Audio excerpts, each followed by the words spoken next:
औज़ुबिल्लाहिमिनश्शैतानिर्रजीम बिस्मिल्लाहिर्रहमानिर्रहीम। मेरा नाम डॉक्टर सीरिया सरफ अकबर है और मैं हाशमानीज ग्रुप ऑफ हॉस्पिटल्स की तरफ से आप सब लोगों को खुशामदीद कहती हूँ। उम्मीद है आप सब लोग अपने घर वालों के साथ, अपने प्यार करने वाले लोगों के साथ महफूज और खैर खैरियत से होंगे। जैसे कि हम लोग हाशमानीज ग्रुप ऑफ हॉस्पिटल के पेज से आप लोगों के लिए डिफरेंट टॉपिक्स के ऊपर वेबिनार्स कर रहे हैं कि जिसमें हम लोग स्पेशली कोविड-19 के सिनेरियो में कि कोविड-19 की वैक्सीनेशन के हवाले से डिफरेंट इसके कोमोर्बिड डिजीजेस के हवाले से हम लोग अभी जो है वेबिनार्स करते रहे। लेकिन हम लोग ने अभी जो जैसे हम लोग जो हम आज का हमारा टॉपिक है उस पे हम वो है लेसिक के लेसिक क्या है, किस तरीके से जो है लोगों को उसमें जो है आपको उसकी रिक्वायरमेंट है और किस तरीके से उसको जो है आप लोग को उसकी जो है क्या क्या चीजें होती है। तो हम इसके ऊपर एक पहले भी अपना जो है वेबिनार कर चुके हैं, लेकिन ये कि हमारे पास उस टाइम भी इतने ज्यादा लोगों की जो है डिफरेंट टाइप्स की क्वेरीज और चीजें रिसीव हो रही थी कि लोग और मजीद जानना चाहते हैं लेसिक के बारे में। तो आज हमने अपना एक और वेबिनार का जो है किया है कि आज हम एक और इस पे सेशन करें जिसमें हम लेसिक के बारे में लोगों को मजीद डिटेल्स बताएं। और जो आज के हमारे पास स्पीकर हैं वो हैं डॉक्टर नोमान हाशमानी साहब हैं। He is a renowned ophthalmologist जो हमें आज बताएंगे कि लेसिक क्या है और किस तरीके से जो है लोगों को उसके बारे में आगाही होनी चाहिए। अस्सलाम वालेकुम, कैसे हैं सर आप?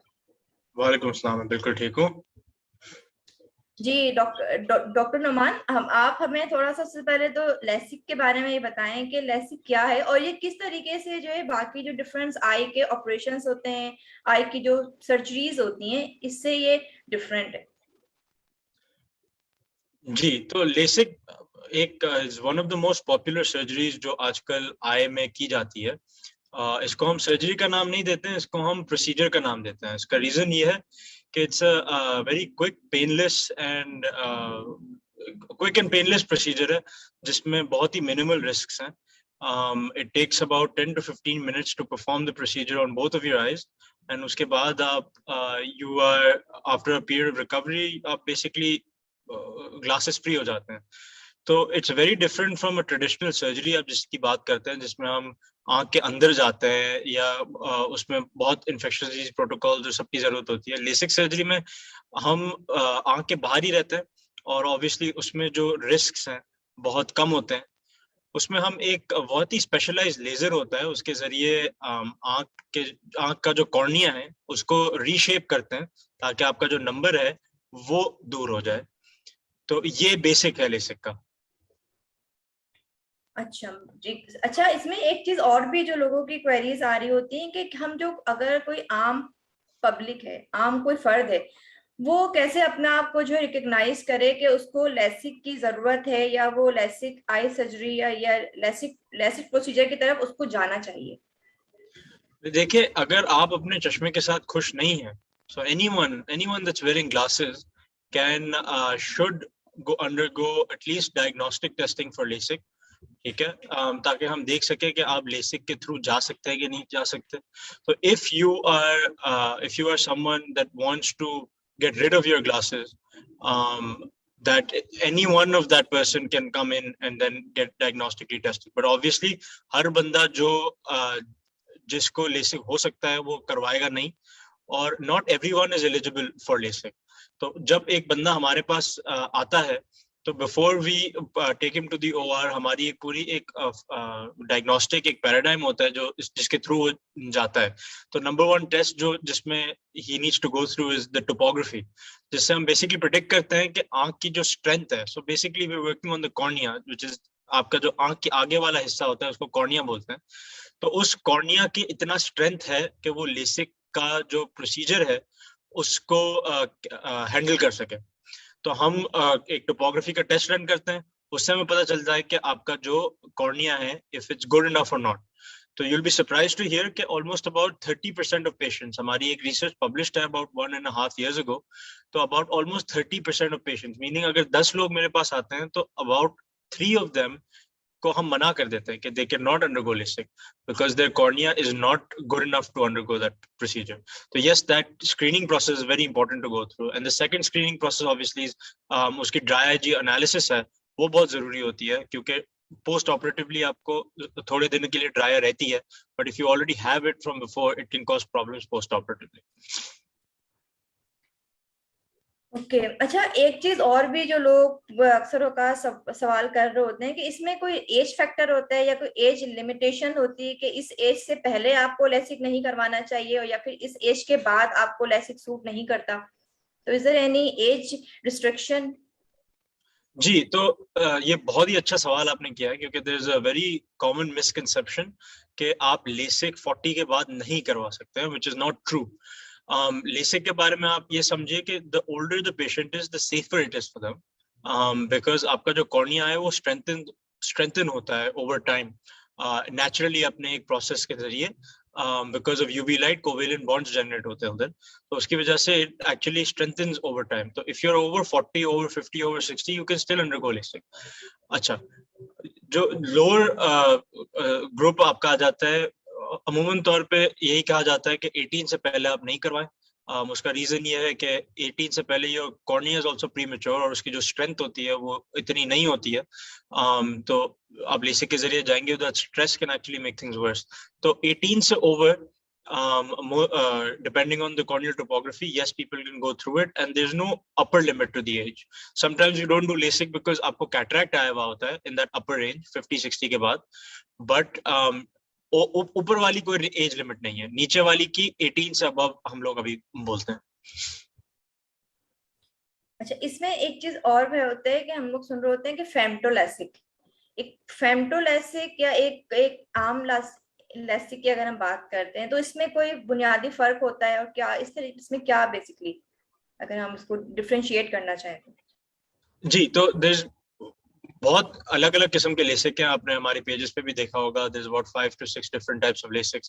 तो अगर हम सिर्फ फेमटोलेसिक की बात करते हैं तो what is the difference between a femtolasic and a standard LASIK procedure? तो देखें, आप जब लेसिक करते हैं तो लेसिक करने से पहले आप कॉर्निया पे एक कट करते हैं, बेसिकली बीच में से उसको काटते हैं। तो उसको काटने का जो तरीका है, there's two ways to do it। एक तो आप ब्लेड से काटें which is called a microkeratome, या आप फिर एक फेमटो लेजर से काटें। ठीक है, फेमटो लेजर जो है that is obviously because it's a laser and it's a machine driven process, वो it's a lot more precise, एक uniform flap बनाता है, precision के साथ बनाता है, it puts less pressure on your eye, so therefore the structural integrity of the eye is more preserved, one। number two, आपके जो post operative complication के chances होते हैं वो significantly reduce हो जाते हैं, visual quality is better in someone who's undergoing femtolasic because there's less of a haze process as compared to microkeratome LASIK. But yes, there are significant advantages to someone undergoing femtolasic, and that should really be in the consideration. Yes, it is an expensive modality, but there's a reason it's expensive because it is far better than your normal LASIK.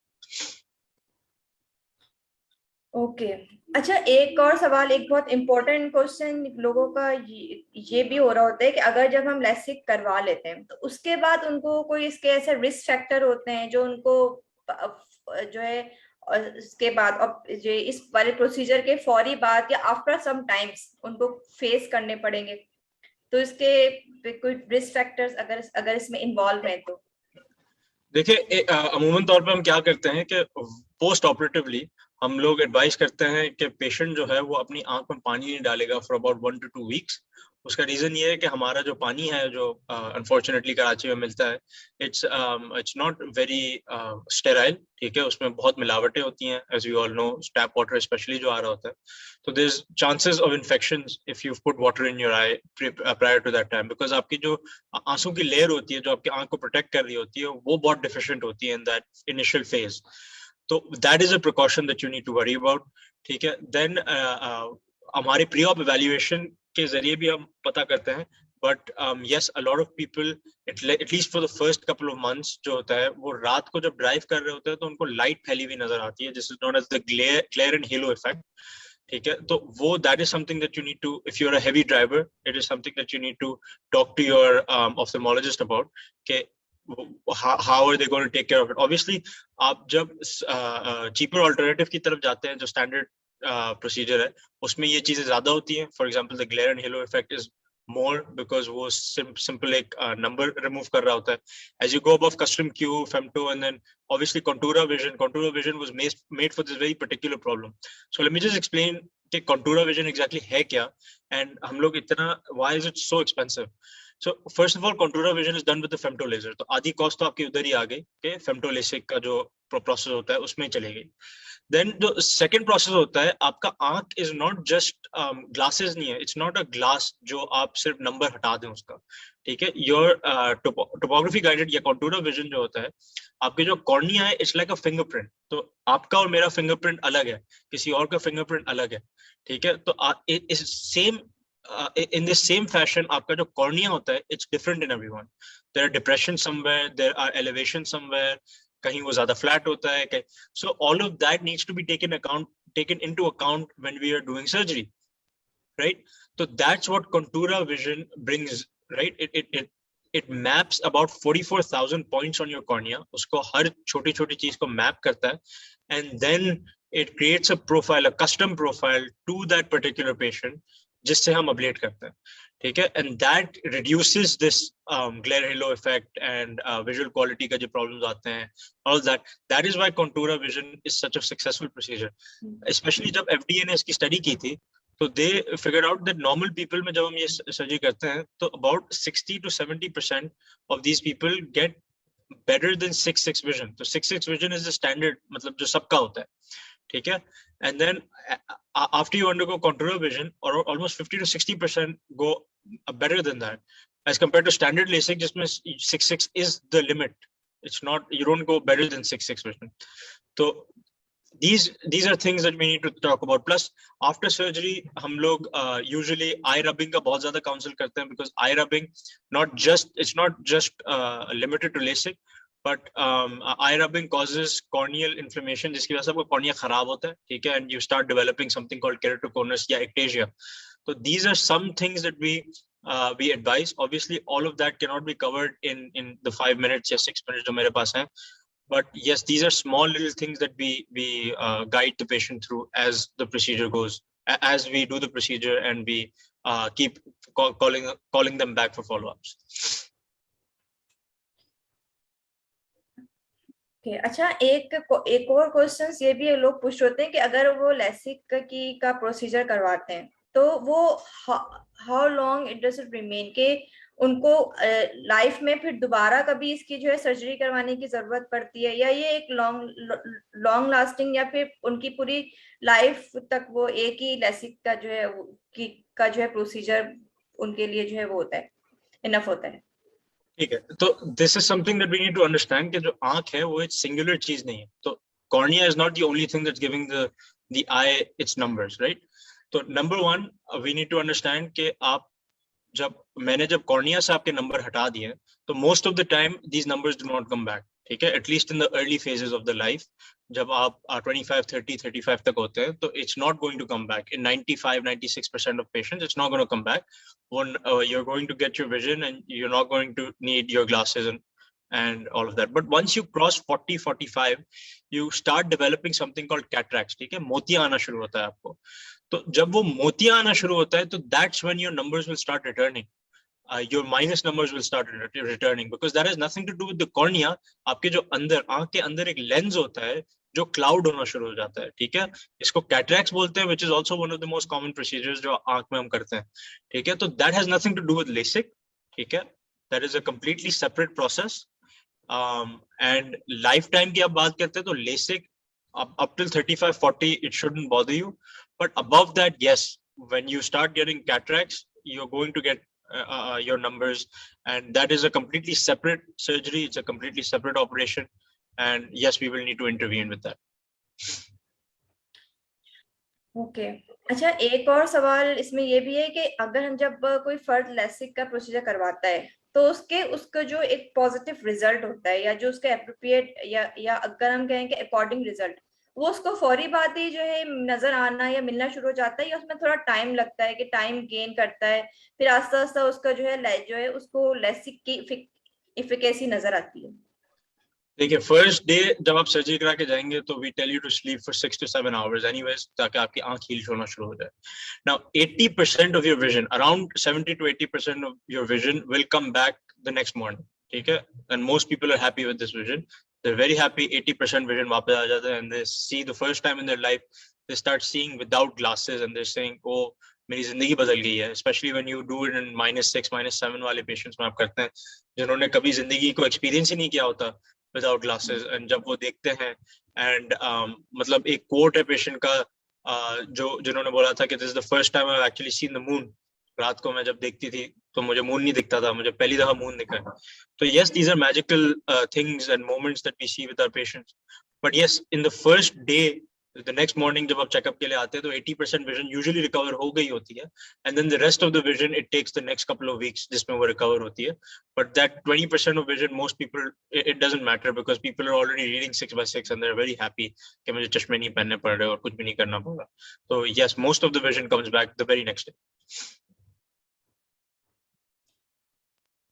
अच्छा, एक और सवाल ये भी जैसे लोगों में concept होता है कि जैसे हमारे डिफरेंट डिफरेंट जो आई प्रोसीजर या फिर कोई भी हमारी बॉडी के अगर हम ऑपरेशंस की तरफ जा रहे हैं, जैसे आपने कहा कि ये इसको हम ऑपरेशन नहीं, एक हम जो प्रोसीजर का नाम देते हैं. तो अक्सर औकात के जो इस तरह के जो प्रोसीजर्स होते हैं या ऑपरेटिव सेशंस होते हैं वो पेनफुल होते हैं. तो लेसिक भी कोई एक ऐसा पेनफुल प्रोसीजर है कि जो लोगों को कुछ टाइम ही के लिए सही उनको कुछ किसी पेन का सामना करना पड़ता है? Okay, so every time मैं जब सर्जरी करता हूँ, ठीक है, I ask the patient के did you feel any pain? जब उसका फर्स्ट आई खत्म होती है तो मैं उनको पूछता हूँ exactly कि आपको पेन फील हो रहा है कि नहीं हो रहा. And around 90% of the time वो मुझे यही जवाब देते हैं. 95% ऑफ द टाइम मुझे यही जवाब मिलता है कि नहीं, मुझे कोई पेन फील नहीं हुआ, इनफैक्ट मुझे पता ही नहीं था कि कोई सर्जरी हो रही थी. ठीक है, तो it's not for most people, for about 99% of the people, no, it is not a painful procedure. ठीक है, yes, you are going to feel something is being done on your eye. वो आपको लाइटें दिख रही होंगी, हमारी इंस्ट्रूमेंट्स दिख रही होंगी, but there is no injections involved.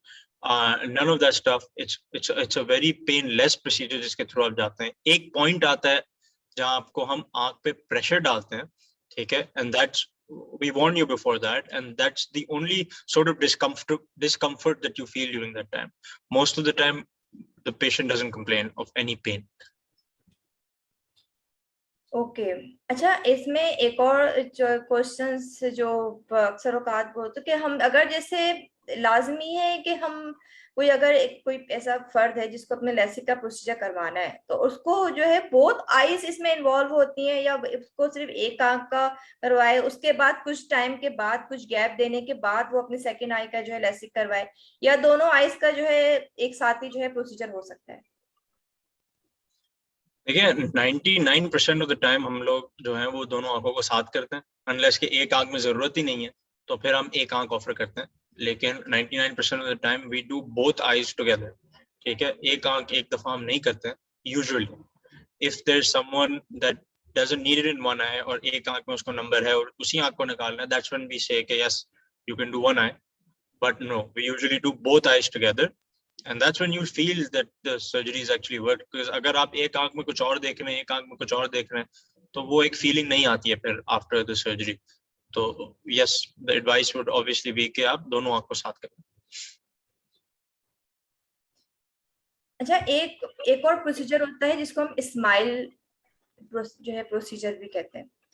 तो इसके बारे में अगर आप थोड़ा सा लोगों को बताएं कि स्माइल भी एक तरीके से आई प्रोसीजर में काउंट होता है. तो इसमें और लेसिक के जो आम रूटीन के कर रहे होते हैं उसमें क्या फर्क होता है?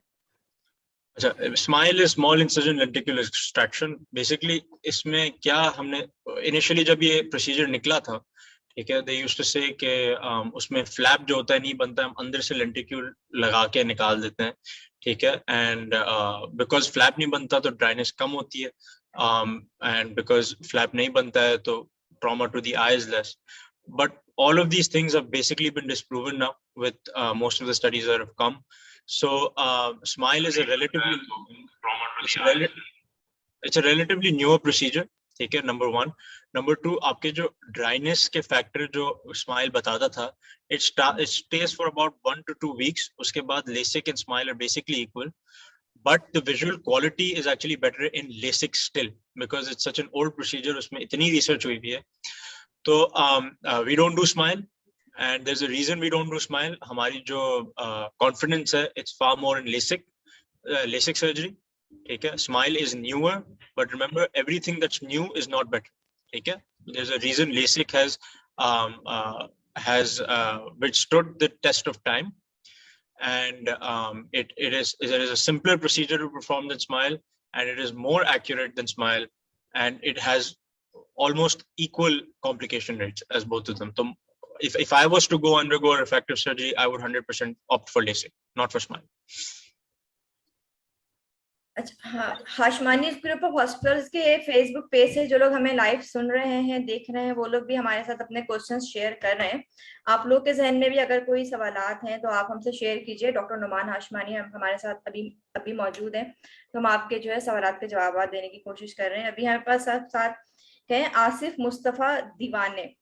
उन्होंने हमसे ये पूछा है कि अबाउट आरपी यानी कि रेटिनाइटिस पिगमेंटोसा, तो ये प्रॉब्लम क्या है और ये किस तरीके से जो है क्योर हो सकती है? अच्छा, first of all, RP is a completely separate topic. तो LASIK से उसका कोई ताल्लुक नहीं है for the people that are actually looking at it. It's a retinal condition, ठीक है.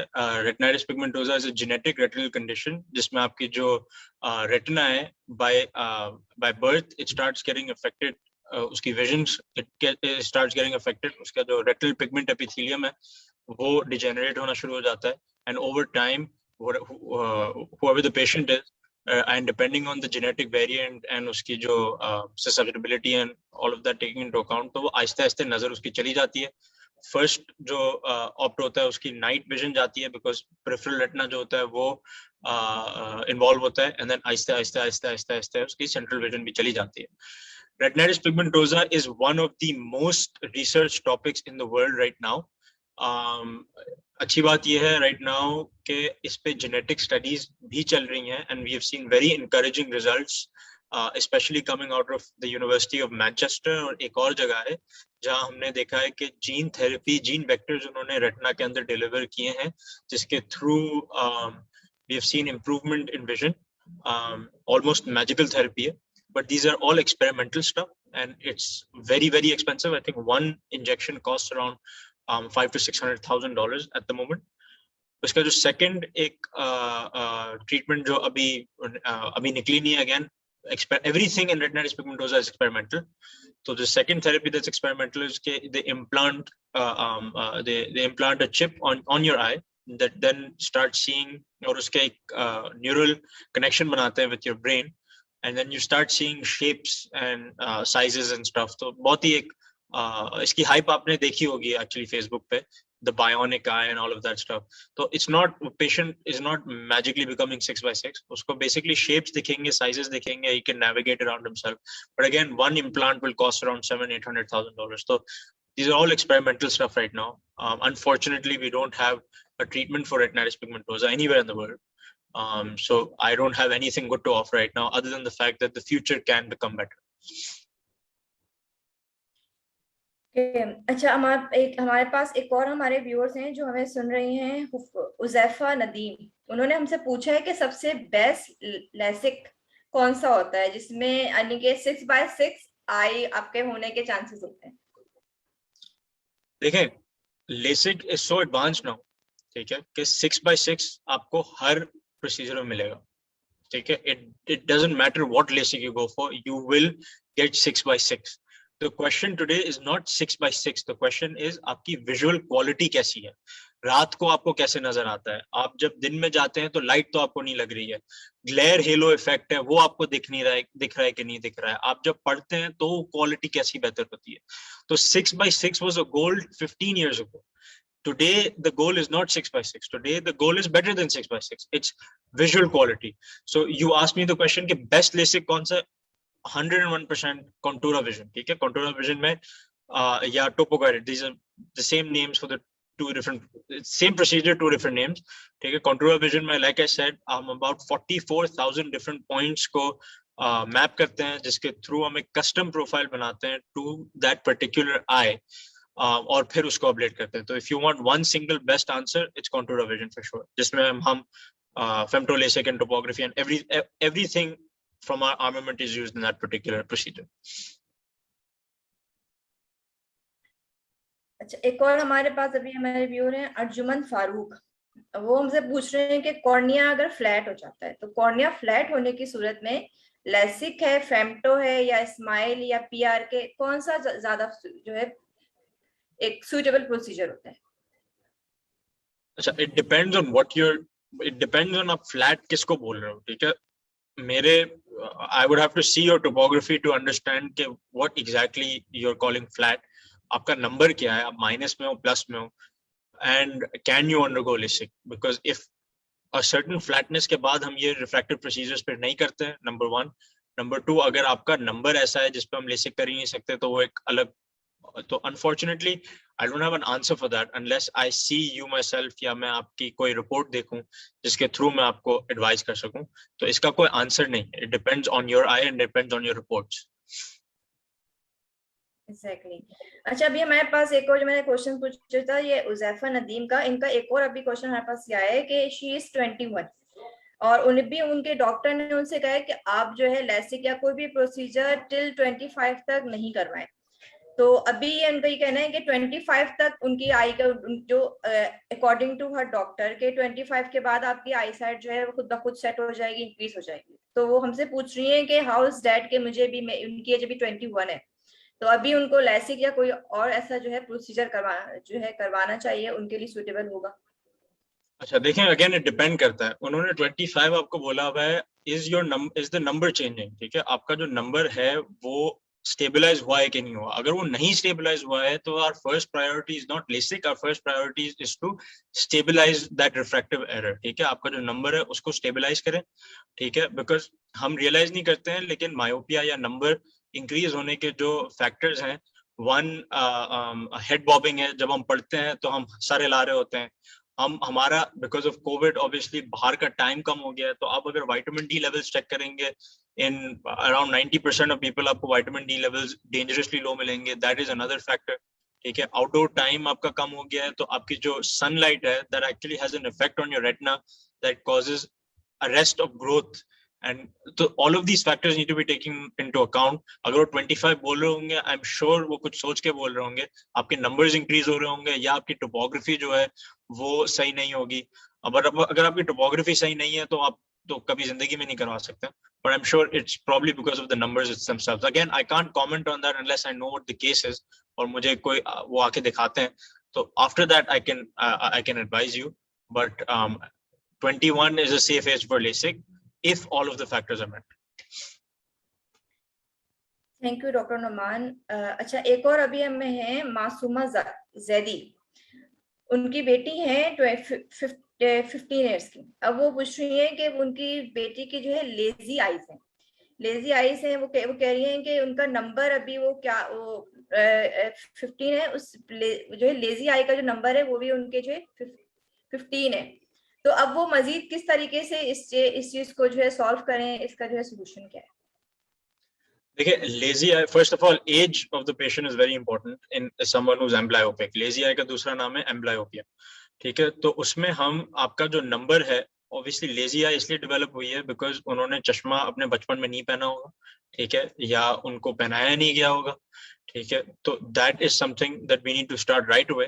ठीक है, and then lazy eye it depends on a lot of factors. जब हम एग्जामिन करते हैं, आप जब आएंगी तो हम देखेंगे कि आपकी लेजी आई ट्रीटेबल है कि नहीं है. Maybe there's something in the back of the eye जो खराब हो. If everything is okay, then we need to start with something called patching. ठीक है, it's easier in people that are under 9, but over 9 is, yes, it is possible. Amblyopia therapy is possible, but it is a very, very difficult process for the parents to go through and for the child to go through, because essentially हम amblyopia या lazy eye में ये करते हैं कि एक आंख को completely बंद कर देते हैं for about 8 to 9 hours a day, ताकि वो दूसरी आंख से देखना शुरू करें. ठीक है, and obviously we are going to correct them completely. तो yes, lazy eye is treatable, but मेहनत बहुत लगती है, and it's something that needs dedication from both the parents and the child. तो अगर इनको इंटरेस्ट है इस चीज में तो they should come and take an appointment for sure. अच्छा डॉक्टर नुमान, एक चीज और भी है कि लोग सिलेंडर लेंस के बारे में या फिर कॉर्निया सिलेंडर के बारे में बात कर रहे होते हैं कि उनका कॉर्निया सिलेंड्रिकल है।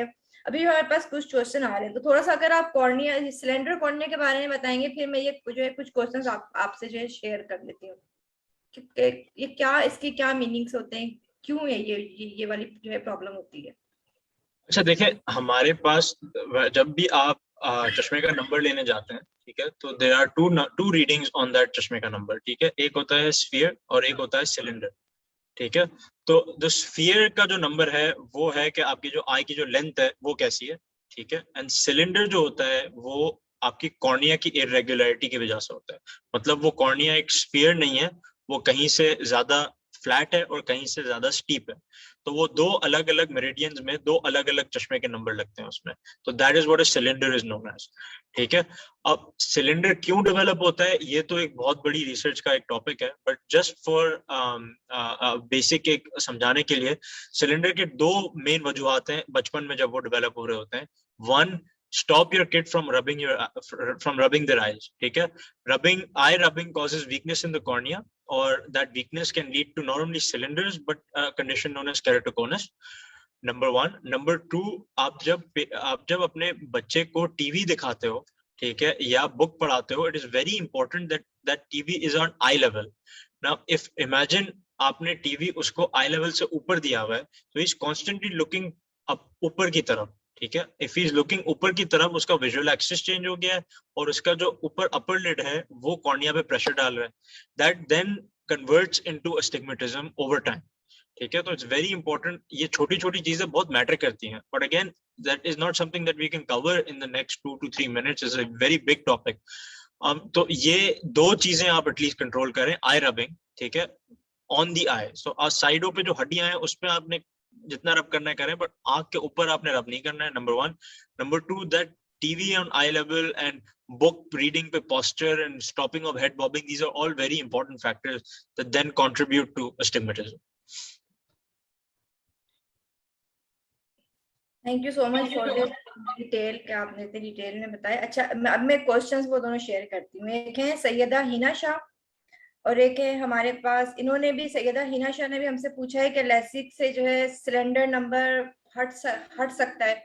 और एक है हमारे पास हदीका अंसारी, उन्होंने हमसे पूछा है कि अगर कॉर्निया सिलेंडर हो तो क्या लेसिक करवा सकते हैं। थ्री पावर है इनकी।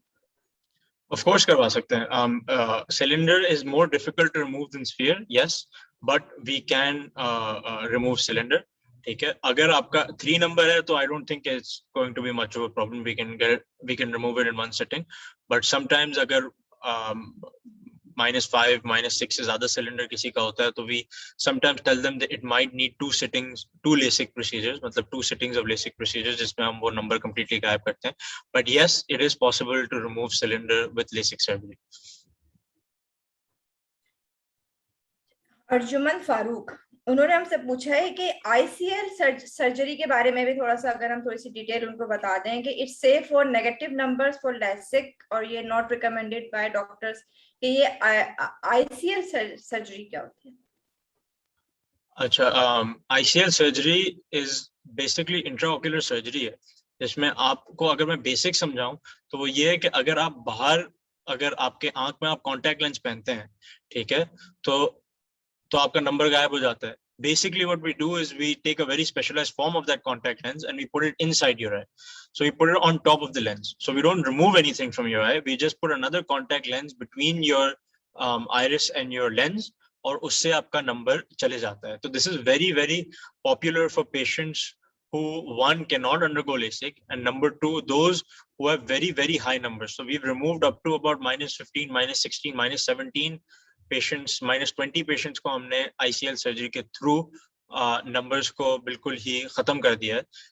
तो yes, it is a safe procedure given that the infectious disease protocols and everything are in place. If that is in place, it is a very safe procedure. It's a quick, painless procedure है, and yes, it's safe. And दुनिया में हो रही है surgery, it's not just in Pakistan obviously, and we have done many, and mashallah we've been very successful in doing them.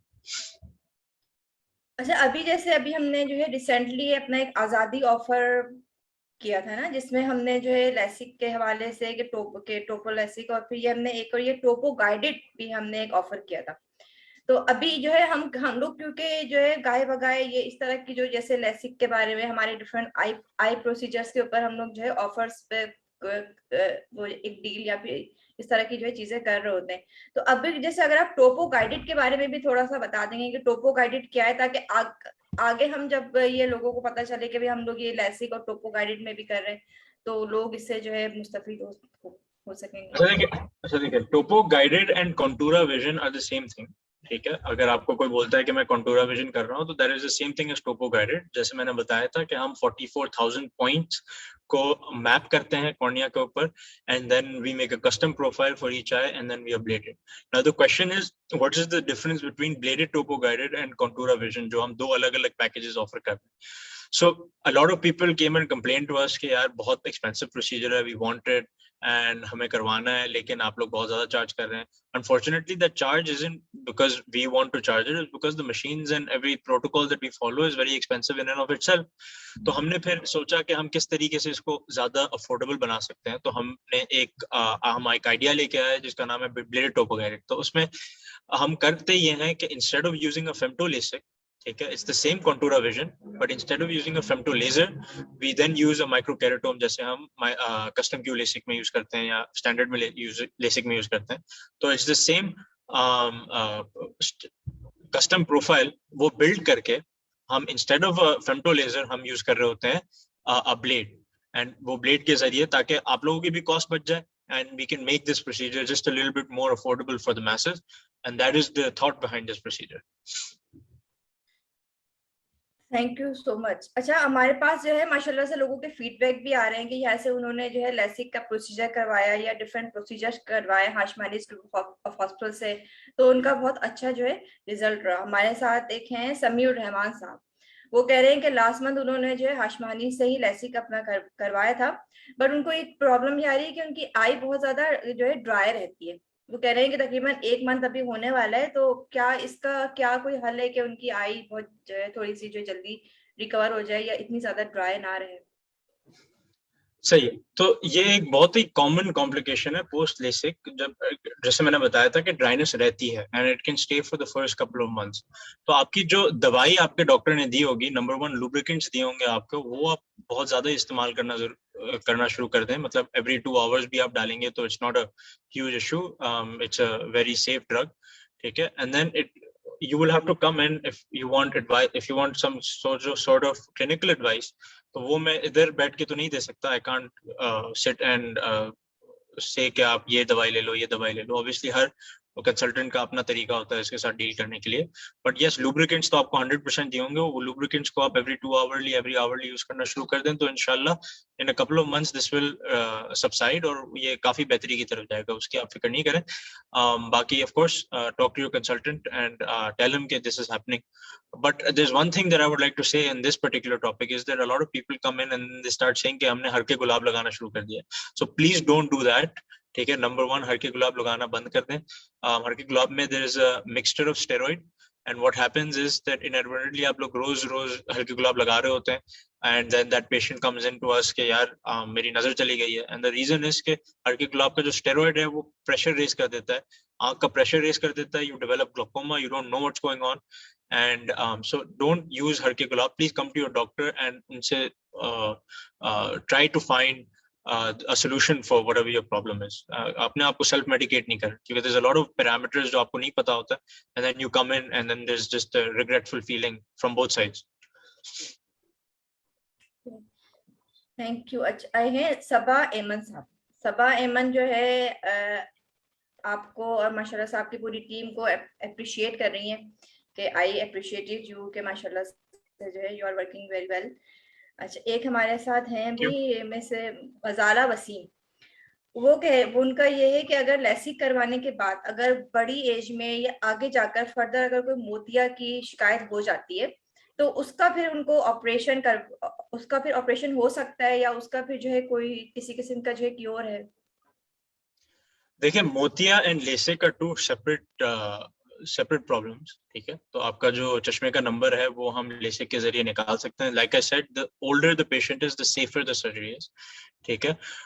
अगर आपको मोतिया आ जाता है, then that is a separate entity, उसको हम अलग तरीके से ट्रीट कर सकते हैं। लेसिक के बाद हमारी जो ऑपरेशन का तरीका होता है उसमें कोई फर्क नहीं होता। तो आप लेसिक करवा लें, and then if you start developing cataracts, we can treat you for cataracts. हम मोती की सर्जरी करके लेंस डाल देंगे।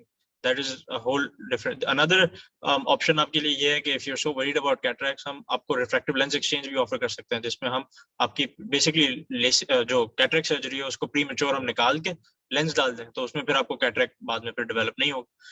तो these are many options, obviously वो कस्टमाइज होगा to whoever the patient is। तो आपकी जो भी नीड्स होंगी उस हिसाब से हम उसको कस्टमाइज करके आपको देंगे, depending on who you are and what you want।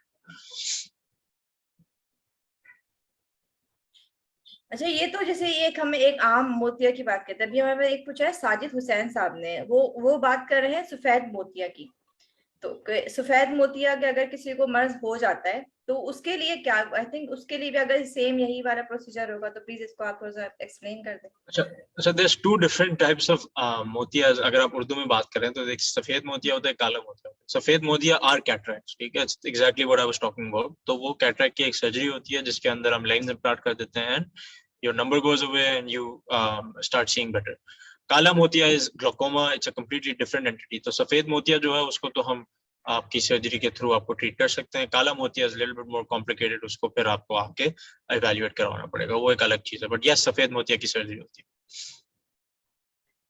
Okay, thank you doctor Numan. अच्छा, एक है मोहम्मद जुहेब, वो कह रहे हैं कि मैं सक्खर में रहता हूँ, मुझे सक्खर से यहाँ पर आना है। उनकी एज है 34 और उनके जो आई चेकअप है वो है -12।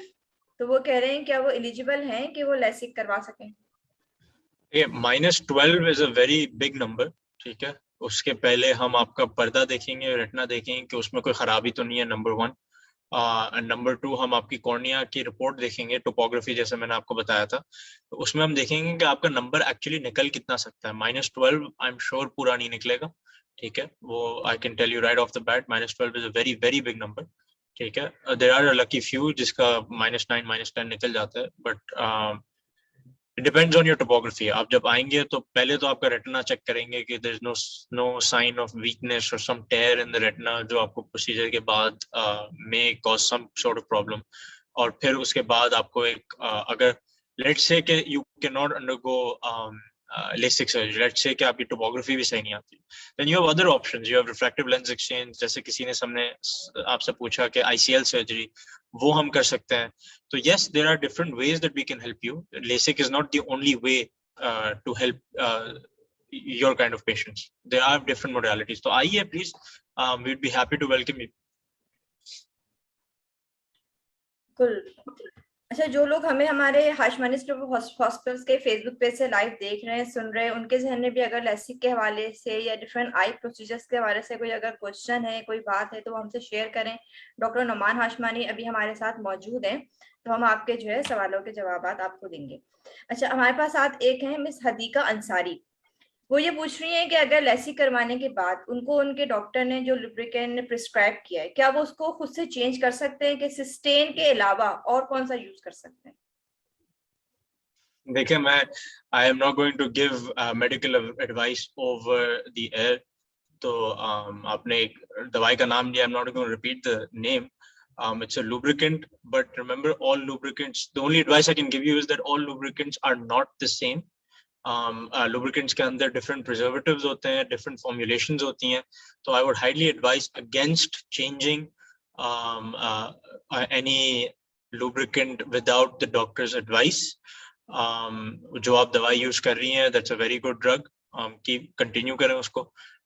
If you do want to change it for whatever reason, आपकी कोई preference होगी या कॉस्ट की वजह से, whatever आपके दिमाग में आ रहा था, प्लीज एक दफा आप एक कंसल्टेंट से एक दफा जिससे भी आपने सर्जरी कराई है उनसे आके पूछ लें, क्योंकि it's not okay for me to sit on the air and change your medications, because I haven't seen you, I don't know what your eye looks like, it's not possible for me to do that, I'm really sorry।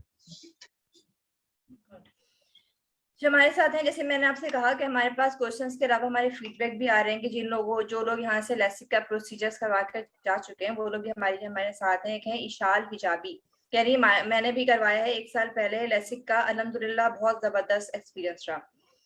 अच्छा, एक और question उन्होंने साथ में ये पूछा है कि लेसिक करवाने के बाद यानी कि कितने नंबर जो है, वो उन्होंने तो लिखा है कि मेरी जिंदगी में कितने नंबर जो है इसमें एडअप हो सकते हैं लेसिक करवाने के बाद। देखिए इंशाल्लाह कोई नंबर आपका वापस नहीं आएगा। Hopefully if the surgery has been done well, इंशाल्लाह कुछ नहीं होगा। yes, after the age of 35-40 जब आपको कैटरैक्ट्स आना शुरू होंगे तो that is a different story, but right now इंशाल्लाह आप एंजॉय करें, डोंट वरी अबाउट इट। अच्छा, इसके अलावा I would just like to add, क्योंकि बार बार एक ड्राइनेस का एक इशू आ रहा है, तो देखें ड्राइनेस जो होती है, एक तो लेसिक खुद भी इंसाइट करता है और पहले से भी आपको होती है। I mean our study was published about 6 months ago in which this not 6 months, 1 year ago, जिसमें हम प्री कोविड एरा में हमने मैप किया था लोगों को, जिसमें हमने देखा था कि even in 30-year-old patients, 30-year-old mean था हमारा, बेसिकली एवरेज था, जिसमें हमने देखा था कि almost 60%, 50 to 60% of people already had dry eyes. So it is a very very common disorder even before LASIK, and dryness is manageable and it is treatable. तो अगर आपको प्रॉब्लम हो रही है, थिंग्स लाइक आई स्ट्रेन या आई जलन हो रही है, हम लोग रिकग्नाइज ड्राइनेस को तब करते हैं जब वो बहुत बहुत ही एंड स्टेज पे आ जाता है, जैसे जलन हो रही है। ठीक है, ड्राइनेस के symptoms are more than just जलन। अगर आपको लग रहा है कि आप कभी सही देख रहे हो और कभी आपको धुंधला दिख रहा है, ठीक है, this is called visual fluctuation. ठीक है, इसमें ये सिम्टम ऑफ ड्राइनेस। अगर आप पढ़ रहे हो और आपकी आंख बहुत खिंच रही है और आपके चश्मे के नंबर बिल्कुल ओके हैं, this is another symptom of dryness. तो प्लीज इस तरीके की थोड़ा सा आप पढ़िए इंटरनेट पे कि ड्राइनेस एग्जैक्टली है क्या, and then contact us prematurely, तो हमें पता हो कि आपको इनिशियल ड्राइनेस का फेज शुरू हो गया तो हम उसको ट्रीट कर सकें, and this is manageable and treatable in today's day and age. Thank you doctor Numan for your brief answer. आपने अच्छा, एक हमारे साथ अभी हमारे एक व्यूअर हैं उसामा इरशाद।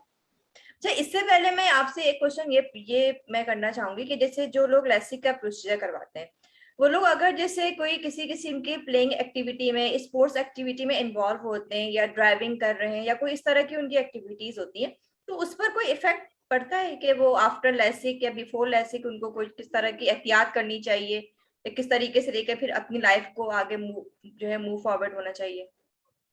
Okay, after the 2 to 3 week period, there is no problem. You can do all kinds of activities unless you are into contact sports, or contact भी specifically martial arts या karate, जहाँ आपको you're going to get some sort of kick or punch to the face, वहां फिर हमारे पास LASIK flap dislocation का problem आ जाता है। अदर देन दैट एक्सेप्शन के अलावा there's no problem.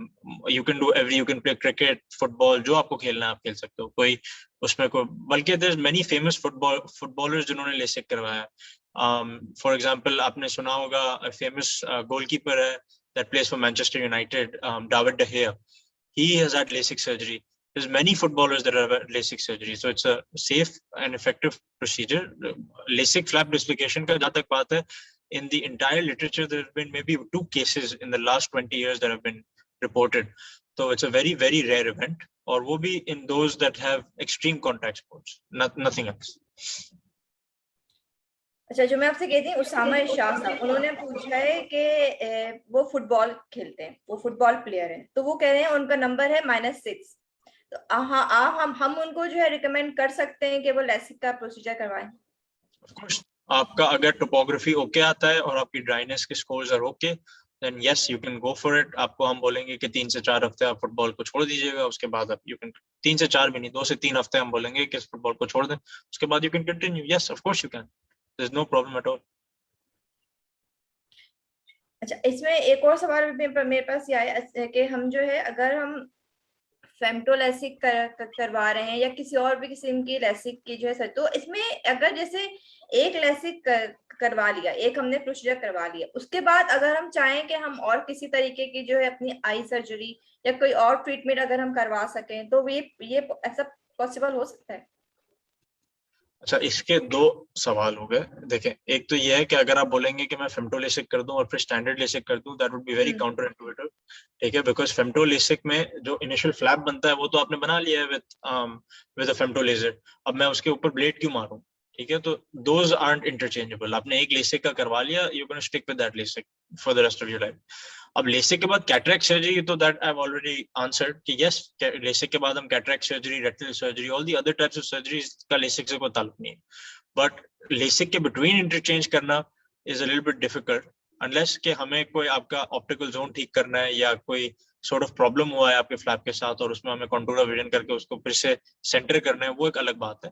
बट एक दफा आपने लेसिक करवा रही है, you can stick with that LASIK for the rest of your life. That's why it's a very big decision. आप सोच समझ के लीजिए करें इसको। अच्छा, एक और डॉक्टर नुमान, एक क्वेश्चन है जो लोग मुझसे भी कॉमन पूछ रहे होते हैं कि आज आप हाशमानीज में होती हैं तो आप थोड़ा सा लोगों को होता है कि भाई क्वेश्चंस के एक ये सवाल भी होता है कि जैसे बहुत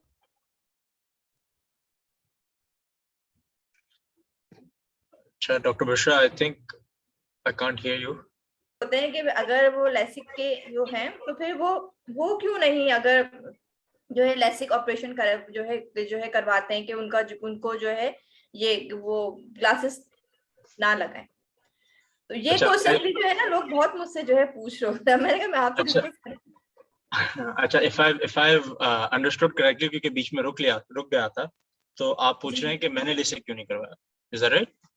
नहीं नहीं नहीं नहीं नहीं नहीं नहीं, मैं ये कि नहीं, सॉरी। मैं मेरा मेरा क्वेश्चन ये था कि जैसे जो बहुत सारे ऐसे डॉक्टर्स हैं जो लेसिक से भी जो है जो एफिलिएटेड हैं, या जो ऐसे जो डॉक्टर्स हैं जो आई ऑपरेशंस कर रहे होते हैं, तो वो क्यों लेसिक को जो है अपने उस पर लेकर नहीं आते हैं कि अगर वो भी लेसिक का ऑपरेशन कर रहे हैं तो वो एज अ एग्जाम्पलरी जो है लोगों को लोगों के सामने एक चीज आती है।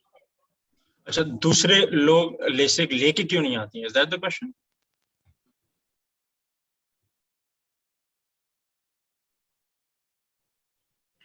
जी क्वेश्चन ये है कि देखिए, दूसरे लोग लेसिक क्यों नहीं लेके आते, it's a very expensive thing to bring to a country. जो मशीन है, I don't think people realize they cost exorbitant amounts of money. तो number one, not everyone can bring it. It's a very very very expensive modality, number one. Number two, आपको उसकी maintenance है, that is also extremely expensive. And maintenance के साथ उसके ऊपर जो electricity bills and everything जो होता है वो are very very expensive. Number two, दूसरे डॉक्टर्स क्यों नहीं करवाते हैं, दैट इज अनदर क्वेश्चन जो मुझे लग रहा है आपने पूछा था। आई कुडंट अंडरस्टैंड बिकॉज वो बार बार ब्लॉक हो रहा था। नंबर वन, दूसरे डॉक्टर देखें, ophthalmologists by nature are very risk averse. ठीक है, तो उनकी जो पूरी जिंदगी है वो उनकी परफेक्ट विजन पे रिलाई कर रही होती है। ठीक है, तो a lot of ophthalmologists especially, not doctors, I have done personally, मैंने डॉक्टर्स को किया हुआ है, तो doctors themselves are not that problematic, but as a ophthalmologist we are very risk averse। इसका मतलब ये है कि हमें perfect vision चाहिए होती है, near vision to far vision, because we are working with microscopes and all of these kinds of things all day। ठीक है, तो we cannot afford the small little problems that LASIK sometimes can cause। ठीक है, but अगर आप मेरी personally बात करें तो I can't tell you why other people don't get it। अगर मैं पर्सनली बात करूं, I can't undergo LASIK। ठीक है, मेरी topography was not normal, so that is a completely non-issue because that is one of the ironies of my life, क्योंकि मैं तो बहुत आराम से करवा सकता हूं, but I can't undergo it because मेरी जो रिपोर्ट है that was not normal, and therefore I'm not undergoing the procedure anymore। But that is why I can very freely recommend it to people, because I know if I could have gotten it done, I would have gotten it done in a flash। मतलब there's no question about it। अच्छा doctor अमान, अभी हम जो है हमारे पास एक दो questions और मजीद आ रहे हैं। एक है SANI का नाम मुझे अप्रोप्रिएटली थोड़ा सा समझ आ रहा है। इनका ये पूछना है कि what about squint surgery esotropia, which is affiliated with LASIK or I think any other eye surgery or operation? Squint is a completely separate topic। उसमें आपका exotropia ये बोल रही थी। Exotropia is that one of the eyes is looking outward instead of looking straight। तो squint surgery is a completely separate topic, वो एक completely अलग डिस्कशन है, उसके अलग डॉक्टर्स होते हैं जिसको हम बोलते हैं ऑक्यूलोप्लास्टिक सर्जन्स, फिर ऑफ्थल्मोलॉजिस्ट, बट देन दे सब स्पेशलाइज्ड इनटू ऑक्यूलोप्लास्टी. उसमें before we undergo surgery there is a lot of parameters that again we need to check कि आपको वो एक्सोट्रोपिया सर्जरी की जरूरत भी नहीं है कि नहीं है. May be you can get corrected with glasses, but again I would contact an oculoplastic surgeon जो इसमें स्पेशलाइज करता हो for the best type of advice. Okay अच्छा, इसमें अभी हमें कुछ लोग पूछ रहे हैं कि लेसिक की कॉस्ट क्या है. तो जहां तक मैं आपको बताऊं कि हमारे पास जो है लेसिक के जो डिफरेंट अभी जैसे कि डॉक्टर नुमान ने बताया कि उसके डिफरेंट कैटेगरीज हैं और सबकी कॉस्ट तमाम चीजों की जो है डिफरेंट है. तो जो आपसे रिलेवेंट लेसिक का जो प्रोसीजर है तो उसको फिर जो है अगर आपको उसको आगे जो है गो थ्रू करना है, आप उसको समझना चाहते हैं, तो आप प्लीज आशमानी हॉस्पिटल के हमारी वेबसाइट लिंक पर जाकर भी आप तमाम लेसिक के जो है प्रोसीजर्स, उनकी तमाम डिटेल्स को चेक कर सकते हैं. वहां से भी आपको जो है तमाम चीजों की डिटेल्स, जितने भी हमारे पास आई से रिलेटेड प्रोसीजर्स हैं, स्पेशली लेसिक के जो है हमारे पास जितने भी के प्रोसीजर्स हैं उसकी डिटेल और कॉस्ट वगैरह आपको वहां से आराम से इजिली मिल जाएगी. Thank you so much doctor Numan Hashmani कि आज आपने हमें इतना अपना कीमती टाइम दिया. और जो लोग हमें हमारे हाशमानी ग्रुप ऑफ हॉस्पिटल्स के पेज से लाइव सुन रहे हैं, देख रहे हैं, उन सब लोगों का भी बेहद शुक्रिया कि आप लोगों ने इतना अच्छा हमें रिस्पॉन्ड किया. और ये कि आइंदा भी इंशाअल्लाह जो हमारे पास इस तरह के ऐसे टॉपिक्स हैं स्पेशली आई से रिलेटेड, लेसिक से रिलेटेड, उस पर भी, क्योंकि हमारे पास अभी और भी क्वेश्चंस आ रहे हैं, लेकिन क्योंकि टाइम की शॉर्टेज की वजह से हम जो है इंशाअल्लाह दोबारा से अपना जो है ये वेबिनार करेंगे. डॉक्टर नुमान, अगर आप हमारे ऑडियंस से, हमारे व्यूअर्स से अगर कुछ शेयर करना चाहें तो प्लीज. बस शेयर इतना करना है कि because we are doing a LASIK talk, तो लेसिक के ऊपर है, बी वेरी केयरफुल. आप सर्जरीज किससे करवा रहे हैं, कहाँ से करवा रहे हैं. Remember that cost is not the only thing. there's a lot of things that we do in the back end जो आपको नहीं पता होता है, and be very careful because you need to trust whoever is operating on your eye. तो वो surgeon जो आपको ऑपरेट कर रहा है, be sure you 100% confident in him, 100% trust हो उसके ऊपर, उसके बाद आप करवाइएगा. बिकॉज अगर ट्रस्ट नहीं होता ना तो you start finding small nitty-gritty issues post surgery. तो वो ट्रस्ट पहले डेवलप करिए, उसके बाद आप अपने सर्जरी करवाइए, क्योंकि आंख एक बहुत बड़ी नेमत है. And we should be very confident, and it's not just you shouldn't just focus on the cost. Yes, there's some places that are more expensive. That's because they do certain things that other places don't. But that's where I'd like to end. Thank you again doctor Numan. इंशाअल्लाह हम आइंदा भी जो है इस topic पर, अभी different हमारे पास भी क्वेश्चंस और भी आ रहे हैं, तो हम इस पे बहुत जल्द एक न्यू जो है अपना वेबिनार लेके आएंगे. तब तक के लिए आप सब लोग हमें इजाजत दीजिए. Thank you so much and Allah Hafiz.